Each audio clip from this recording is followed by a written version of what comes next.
ಅರಳುವ ಮುನ್ನ ಮೊಗ್ಗು ಬಳ್ಳಿಗೆ ಸ್ವಂತ, ಅರಳಿದ ಮೇಲೆ ಹೂ ಪರರಿಗೆ ಸ್ವಂತ.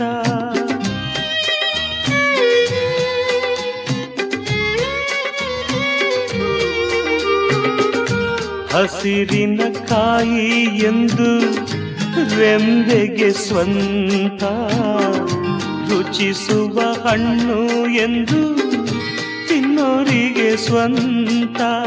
ಜಗವೇ ಹೀಗೆ, ಬದುಕೇ ಹೀಗೆ, ನೊಂದರು ಇಲ್ಲ ಬೆಂದರು ಇಲ್ಲ, ಬೆಂದರು ಇಲ್ಲ.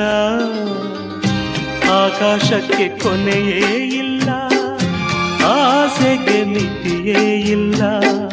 ನಾನು ನೀನು ಬಯಸೋದೆ